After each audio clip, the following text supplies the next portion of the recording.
Learn English through stories, C29 PDF. Adopted and modified by Kulwant Singh Sandhu. Contents: 1. Anne of Green Gables. Chaps 3, 4, and 5. 2. Shall or should. 3. Picture dictionary page. Anne of Green Gables.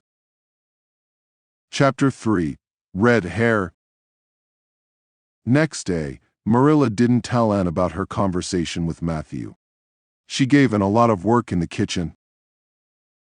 "Marilla," said Anne excitedly, "I have to know about my future. Please tell me, are you going to send me away?"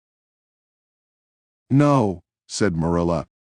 "You can stay at Green Gables with Matthew and me, but you have to be good." And started to cry.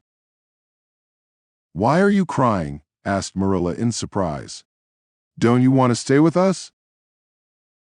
Don't you like Green Gables?" "Oh yes, Marilla," cried Anne. "I like it very much. I'm crying because I'm very happy, and I'll always be good." Some days later, Mrs. Lynde came to tea with Marilla. When she arrived, Anne was outside. Marilla and Mrs. Lynde sat in the kitchen and talked. "I think you're making a mistake," said Mrs. Lynde. "You don't know anything about children." "You know, but I can learn," said Marilla, and ran into the kitchen. She saw Mrs. Lynde and stopped. "The Cuthberts didn't take you for your pretty face," Mrs. Lynde said. "She's very thin, Marilla, and her hair is as red as carrots. Come here, child, I want to see you." And ran across the kitchen and stood in front of Mrs. Lynde. Her face was red and angry. "I hate you," she cried. "I hate you, I hate you." "Anne," cried Marilla. "You're a very rude woman," and told Mrs. Lynde. "And you're fat." "Anne, go to your room," said Marilla. "Wait for me there." And started to cry. Then she ran upstairs. Mrs. Lynde got up from her chair. "I'm going home now, Marilla," she said. "That child is very wild. You'll have a lot of problems with her." "But you said unkind things about her," said Marilla.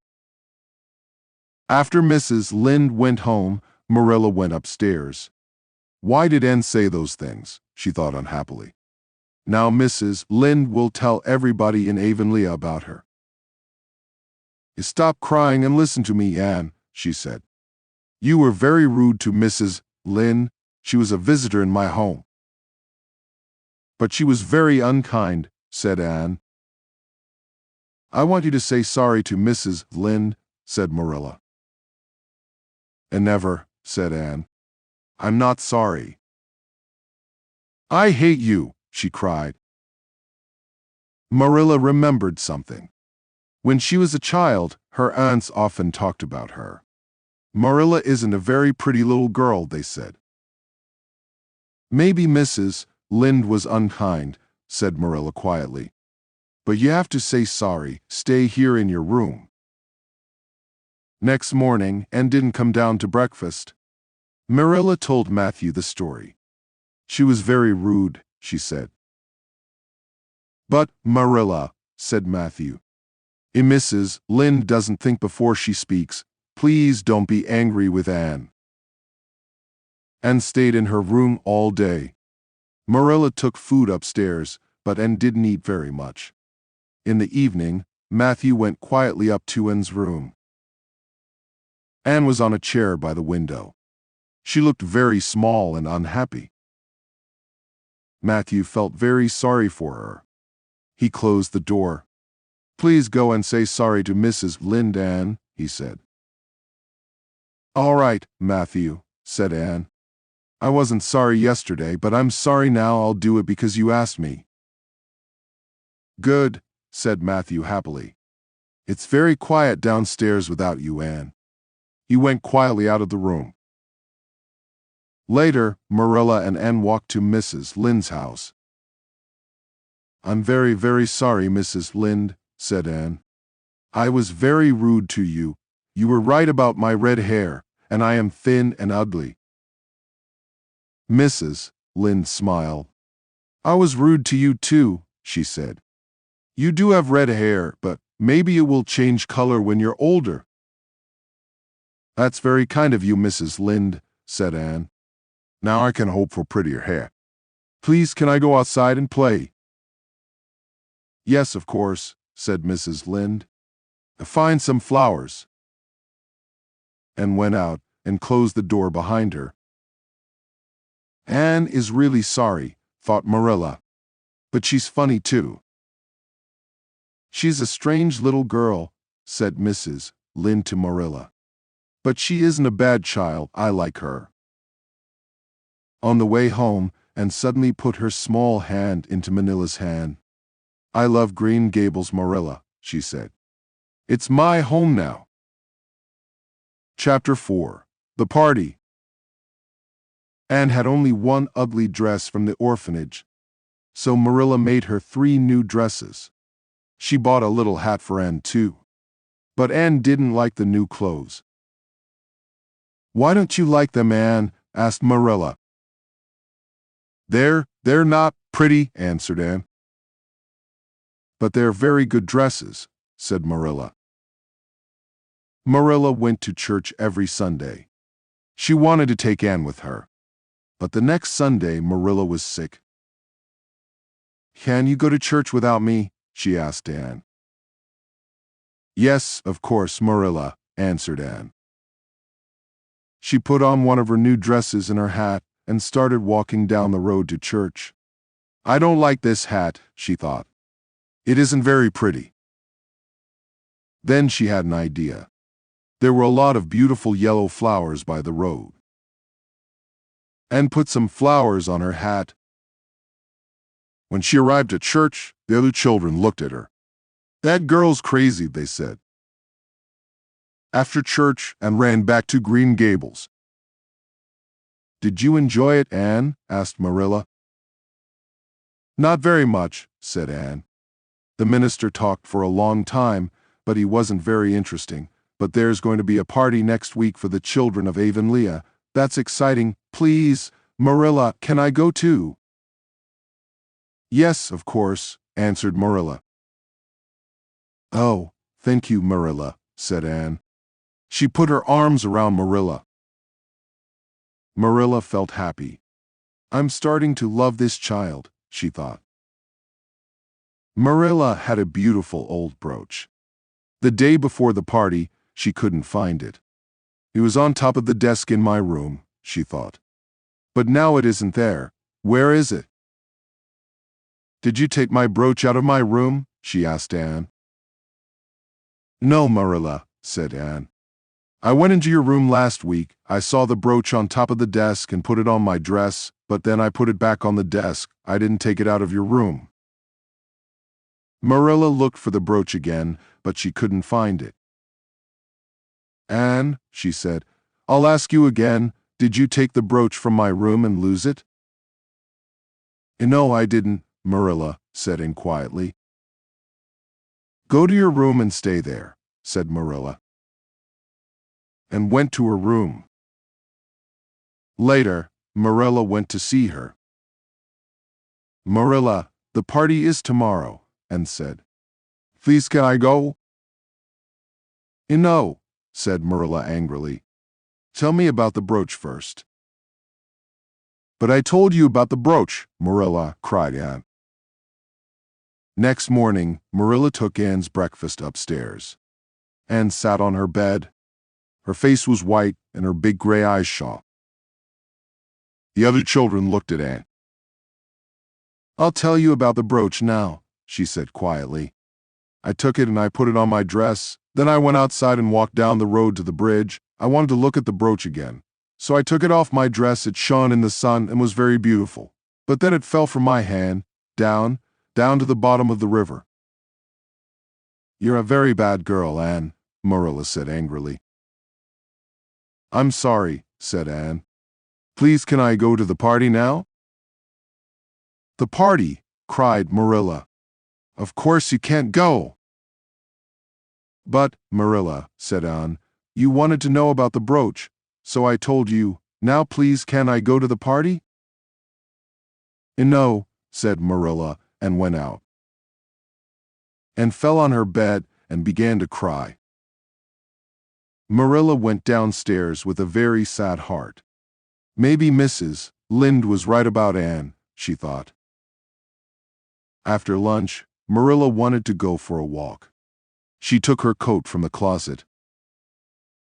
Then she saw something on her coat. It was her beautiful brooch. What's this? Thought Marilla in surprise. Oh, I remember now. I put the brooch on this coat. She went to Anne's room. Anne, why did you tell me that story this morning? She said. The brooch is here on my coat. I wanted to go to the party, said Anne sadly. You wanted me to tell you about the brooch, so I had to think of a story. Marilla began to laugh. I'm sorry, Anne, she said. I made a mistake. Now get ready for the party. Oh, Marilla, cried Anne. Isn't it too late? No, answered Marilla. It's only 2:00. Wash your face and put on one of your new dresses. I'll give you some food for the party. When Anne came home that evening, she was very happy. Oh, Marilla, the party was wonderful, she said. Chapter 5. Love and Hate. Marilla, said Anne one day, do any other little girls live near Green Gables? I'd like to have a best friend. Yes, answered Marilla. Diana Barry is the same age as you. She lives at Orchard Slope, across the river. I'm going to visit her mother this afternoon. You can come with me. Mrs. Barry was a tall, thin woman. Diana was a very pretty little girl with black hair and dark eyes. She had a little sister, Minnie May. Minnie May was 3 years old. Diana, taken outside, said Mrs. Barry. Anne and Diana went outside and stood quietly by the flowers. Then they started to talk. They talked all afternoon. Did you like Diana, Anne? Asked Marilla later.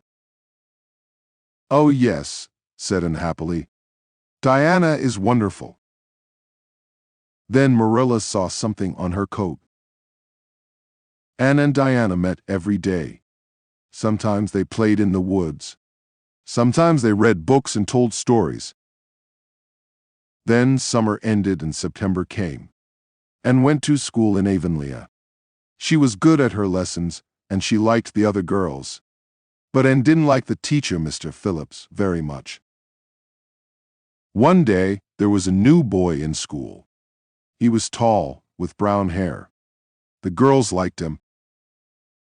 That's Gilbert Blythe, Diana said to Anne. His family went away for the summer. They came back on Saturday. Gilbert's desk was near Anne's desk. He often looked at her. He wanted her to look at him, too. She was different from the other girls in Avonlea. But Anne wasn't interested in Gilbert. Gilbert took Anne's hair in his hand. Carrots, he said loudly. Carrots. Anne jumped to her feet and looked at Gilbert angrily. I hate you, she cried. I hate you. She hit Gilbert on the head with her slate, and the slate broke. Everybody looked at her. Mr. Phillips ran to her. Anne Shirley, what are you doing? He asked. Answer me. Anne didn't do anything wrong, said Gilbert quickly. I was rude about her hair. Anne, go and stand in front of the class, said Mr. Phillips. Anne stood in front of the class all afternoon. Everybody looked at her. But Anne didn't look at anybody. I'll never speak to Gilbert Blythe again, she thought. After school, Gilbert tried to talk to Anne, but she walked past him. You don't be angry with Gilbert, Anne, said Diana. He laughs at my hair because it's very black. and hit Gilbert on the head with her slate, and the slate broke. Gilbert Blythe was very unkind, said Anne. The children often played outside after lunch. Sometimes they were late for afternoon school. The next day, Mr. Phillips was in the classroom when Anne arrived with flowers in her hair. "Anne Shirley, you're late," Mr. Phillips said. "Take those flowers out of your hair, then go and sit with Gilbert Blythe." "I can't sit next to Gilbert," Anne thought. "I hate him." She got up slowly from her desk and sat down next to Gilbert. But she didn't look at him. She put her head on her arms. A little later, Gilbert pushed some candy under Anne's arm, and took the candy and threw it onto the floor. At the end of the day, Anne took her slate and her books. "What are you doing, Anne?" asked Diana in surprise.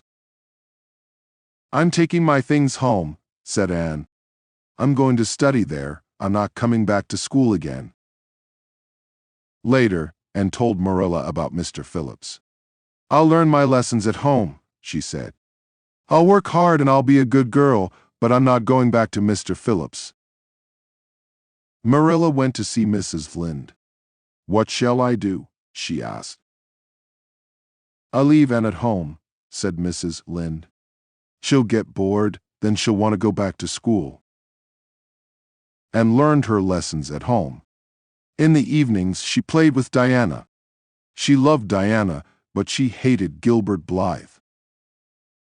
2. Shall and should. You can use shall and should to ask for advice, offer something, and suggest something. 1. Should I bring an umbrella? 2. Shall I go by taxi, or will it be better to walk? 3. Should I phone the police? 4. Shall I help you with that heavy bag? 5. Shall we go home now? 6. You should try that new Indian restaurant. 7. You should eat fruit instead of candy. 8. One should study hard. 9. What shall I do for you? 10. What shall I do? You should work hard. 11. He thinks we should buy a new car. 12. They should consider the company's new rules. 13. He said to me, I shall appreciate it. 14. He told me that he should appreciate it. 15. Shall we visit Rome this summer? 16. I shall be there by noon, or I will be there by noon. 17. Shall we start our meeting? 18. Shall we go home? 3. Picture dictionary page.